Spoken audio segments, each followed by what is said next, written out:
मित्रों नमस्कार। हमारे एस्ट्रोसोल कार्यक्रम में आपका बहुत बहुत स्वागत है। मित्रों, आज हम आपके समक्ष रखने जा रहे हैं एक ऐसा विषय जो कहने को बहुत साधारण है किंतु उतना ही विशद भी है। हमारी जन्म कुंडली के 9 ग्रहों में राहु एक ऐसा ग्रह है जो अपना प्रभाव तो रखता ही है किंतु विवादास्पद भी है। कुछ ज्योतिष लोग इसे ग्रहण नहीं करने की भावना रखते हैं, वो इसे नहीं मानते हैं, किंतु कुछ लोगों ने इसके ऊपर अध्ययन करके, इसके ऊपर रिसर्च करके ये सिद्ध करने का प्रयास किया है कि राहु के बगैर जन्म कुंडली में कुछ भी बताना या कुछ भी कहना वो अपने आप में अधूरा ज्ञान है। राहु एक ऐसा ग्रह है जो अपने आप में समाज में एक क्रूर ग्रह के रूप में परिभाषित किया जाता है। इसके बारे में 2 तरह की कथाएं समाज में प्रचलित हैं। एक पौराणिक कथा है। पौराणिक कथा के अनुसार जब समुद्र मंथन हुआ और उसमें से 14 रत्न निकले तो उसमें से अमृत कलश भी निकला। ये समुद्र मंथन देवताओं और दैत्यों की कथा पर आधारित है कि इन दोनों ने ही मिलकर समुद्र में इस मंथन को किया और वासुकी नामक एक सर्प की रज्जु बनाकर इसका मंथन किया गया और उस रज्जु से मंथन होने के पश्चात जो 14 रत्न निकले उसमें से अमृत कलश भी उत्पन्न हुआ, वह भी एक रत्न था। तो अमृत के बंटवारे को लेकर देवताओं और दैत्यों में फिर से विवाद होने लगा। देवता कहते थे कि ये हमारे हिस्से में है और दैत्य कहते थे ये हमारे हिस्से में है। इसका समाधान करने के लिए भगवान विष्णु प्रकट हुए मोहिनी का रूप धारण करके, और उन्होंने उस अमृत कलश को अपने हाथ में लेके वितरित करना शुरू किया। उन्होंने कहा कि पहले ये देवताओं को दिया जाएगा। जब यह वितरित किया जा रहा था तो एक दैत्यों में से एक दैत्य देवताओं में अपने छद्म रूप से देवताओं का रूप धारण करके देवताओं की मंडली में आकर बैठ गया। और जब भगवान विष्णु ने देखा कि इस दैत्य ने गलती से छल करके अमृत धारण कर लिया है, तो उन्होंने फौरन अपना रूप प्रकट करके और सुदर्शन चक्र से उस दैत्य का गला काट दिया। तो वह 2 भागों में वह दैत्य विभक्त हो गया, जिसमें ऊपर का भाग जो सर का भाग है वो राहु कहलाता है, और जो पिछला भाग है जो धड़ का भाग है या कि उसे पूछ भाग है वह जो है केतु कहलाता है। इस प्रकार से ये पौराणिक कथा राहु और केतु से संबंध में हमारे समाज में प्रचलित है, हमारे धार्मिक ग्रंथों में प्रचलित है, और इसी अवधारणा पर हम लोग अपना जीवन का सारा ही जो है विश्वास और व्यापार जो है करते हैं। राहु और केतु दोनों आकाश में स्थित होकर हमें प्रभावित करते हैं, ऐसा पुराणों में माना जाता है। किंतु वैज्ञानिकों ने, ज्योतिषाचार्यों ने, ज्योतिष विज्ञों ने और दैवज्ञों ने वैज्ञानिक आधार पर यह बताया कि ये राहु और केतु का कोई मूर्त रूप से अन्य ग्रहों की भांति कोई अस्तित्व नहीं है। ये सिर्फ छाया मात्र हैं, जो सूर्य और चंद्र के द्वारा उत्पन्न जो है एक आभास है, एक प्रतिछाया है, जिन बिंदुओं पर वह मिलती है उसमें ऊपर का भाग जो है वो राहु और नीचे का भाग केतु कहलाता है। किंतु देवज्ञों ने अपनी साधना से, अपने अध्ययन से ये भरसक प्रयास करके ये सिद्ध कर दिया कि इस छाया का होना भी अपने आप में अन्य ग्रहों से अधिक महत्व और प्रभाव रखता है जन्म कुंडली में। किसी भी जातक के लिए इसको भुलाकर या इसको अनदेखा करके पूर्ण रूपेण उसके जीवन के बारे में कुछ भी भविष्यफल नहीं कहा जा सकता है। तो मित्रों, ये जो राहु है, जो केतु है, इसके बारे में देवज्ञों ने बहुत बहुत तपश्चर्या करने के बाद में जो फल प्रकट किए हैं, उन्हीं फलों के बारे में हम अपना ये एपिसोड आपके सामने बना रहे हैं। और आपसे पूर्व में ही मैं यह कहने का प्रयास करता हूँ या ये कहता हूँ कि यह एपिसोड हमारा कुछ लंबा होगा। आज हम इसका प्रथम भाग, चूँकि राहु के बारे में इतनी विशद व्याख्या और इतनी विशद चर्चा है कि उसे एक एपिसोड में व्याख्या उसकी नहीं की जा सकती है, उसे नहीं बताया जा सकता है। तो कम से कम उसके लिए 2 या 3 एपिसोड जरूरी हैं। क्योंकि ये राहु कहने को मात्र छाया ग्रह है, किंतु इसका प्रभाव दैवज्ञों ने, वराह मिहिर ने और जो हमारे और अन्य ज्योतिष हैं, उन्होंने भी जो है इसकी भूरी भूरी प्रशंसा की है और अपने अध्ययन से इसको माना है और इसके भाव फलों में जो है इसके कथन को जो है बताया गया है। मित्रों, ये जो राहु है, यह अपने आप में लाल किताब में भी परिभाषित किया है। लाल किताब वाले भी राहु को मानते हैं और राहु की उपस्थिति को इतना इम्पोर्टेंस देते हैं, इतना अधिक उसका प्रभाव बताते हैं कि यदि राहु पहले भाव से छठे भाव तक बैठा हुआ है और केतु 7वें भाव से लेके 12वें भाव तक बैठा है, तो इस स्थिति में जन्म कुंडली में आप समझ लीजिए कि जन्म कुंडली का कीलन हो गया।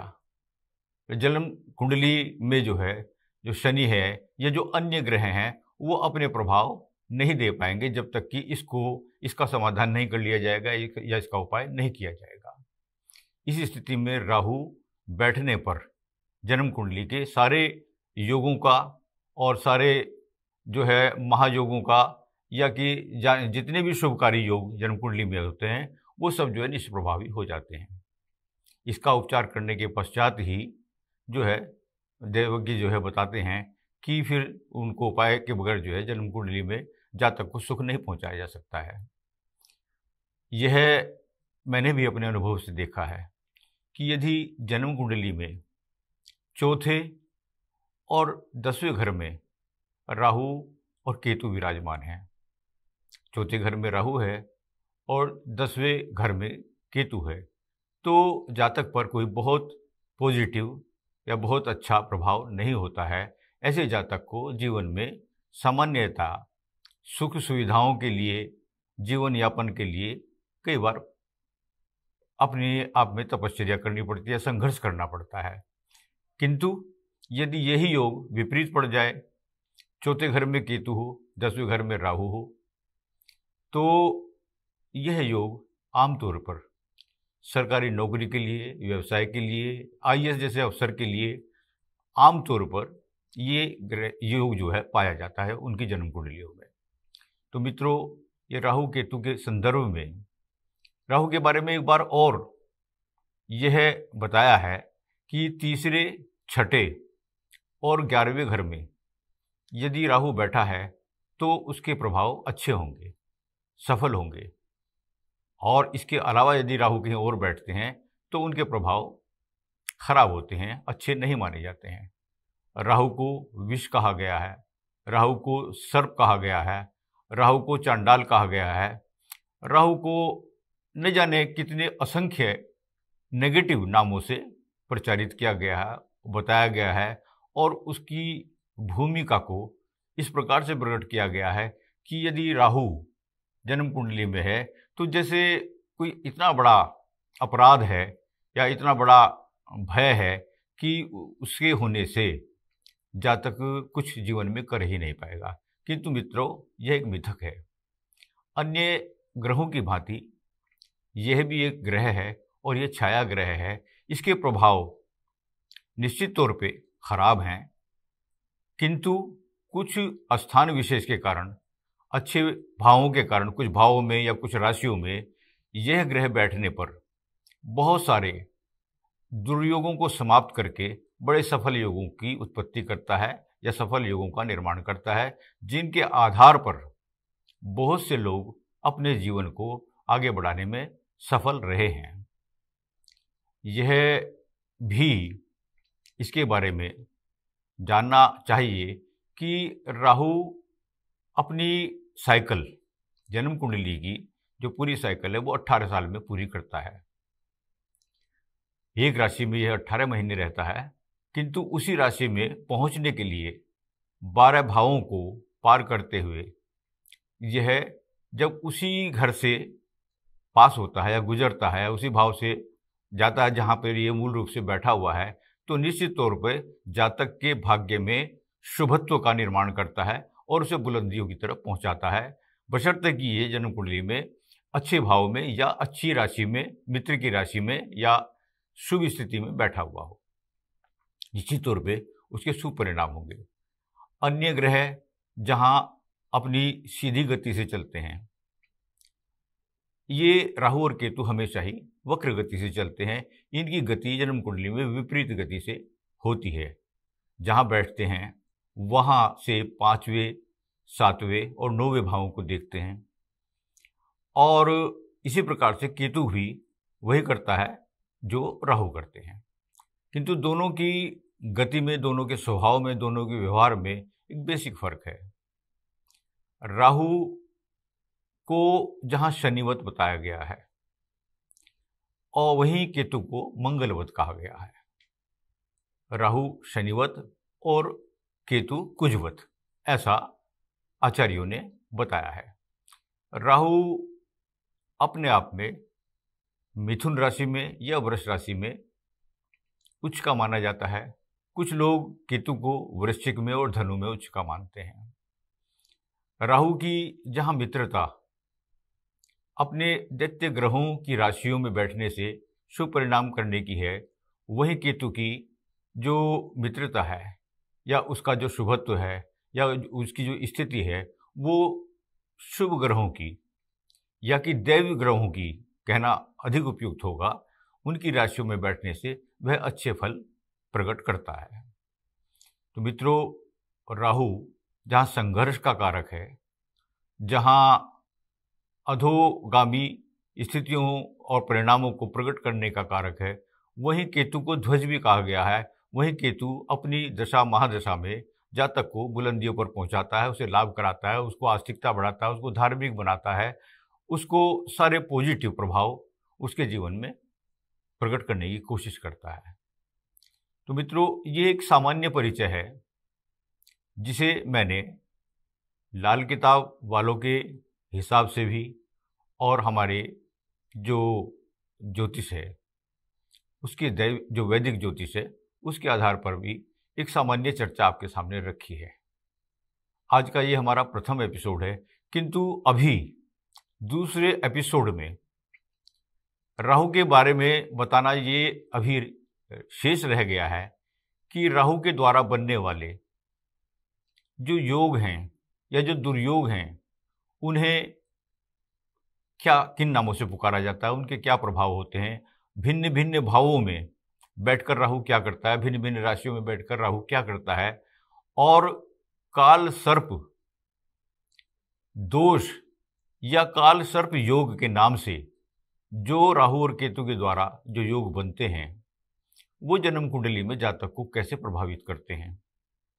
पितृदोष नाम से जो जातक परेशान रहते हैं जन्म कुंडली के होने से, उन्हें विशेषतया किसी को धन की लालसा है, किसी को स्वास्थ्य की लालसा है, किसी को पुत्र की कामना है, किंतु पितृदोष होने के कारण या काल सर्प दोष होने के कारण मनुष्य संघर्ष करता रहता है और लाख प्रयास करने पर भी वह अपने इच्छित फल की पूर्ति नहीं कर पाता है।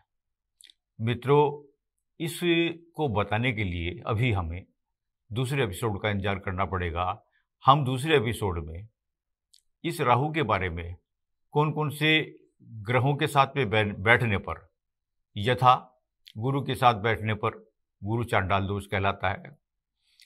शनि के साथ बैठने पर कई बार लोग इसे गिरगिट दोष के नाम से जो है जानते हैं। ऐसे ही मंगल के साथ बैठने पर या चंद्रमा के साथ बैठने पर, जैसे चंद्रमा के साथ बैठने पर ग्रहण दोष लगता है, सूर्य के साथ बैठने पर पितृदोष भी लगता है और वहाँ पर भी ग्रहण योग भी होता है। तो कौन से भाव में बैठकर ये कौन कौन से दोषों का निर्माण करता है और कौन कौन से भावों में बैठकर, किन किन राशियों में बैठकर राहु शुभ योगों का निर्माण करता है और काल सर्प दोष का क्या प्रभाव है, ये हम सेकंड अपने दूसरे एपिसोड में, इसे अगले एपिसोड में बताएंगे। और तीसरे एपिसोड पे हम इन सब परेशानियों का, इन सब तकलीफ़ों का, इन सब दुखों का निवारण करने के लिए क्या उपाय किए जा सकते हैं, कैसे मनुष्य, बहुत साधारण से साधारण स्थिति का मनुष्य, मध्यम स्थिति का मनुष्य या अच्छी स्थिति का मनुष्य कैसे सहज ही उपाय करके इन परेशानियों से बाहर निकल सकता है।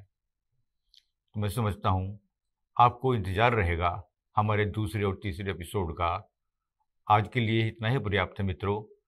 अगर ये आपको अच्छा लगा हो या इस संदर्भ में, राहु या केतु के संदर्भ में या इससे निर्मित योगों के संदर्भ में आपको हमसे कुछ कहना है, हमसे पूछना है, हमें कुछ बताना है, हमें कुछ सलाह देनी है, तो कृपया आप हमें कमेंट में जाके लिख सकते हैं।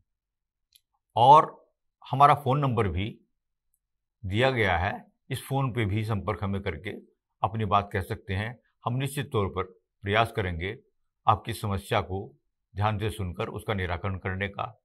मित्रों, अगर आपको हमारा आज का यह एपिसोड अच्छा लगा हो तो आप प्लीज़ हमारे कार्यक्रम को शेयर कीजिएगा और हमारे चैनल को सब्सक्राइब कीजिएगा और घंटी बजाना भी न भूलें और लाइक भी करें। मित्रों, आज के लिए इतना ही पर्याप्त है। धन्यवाद। नमस्कार।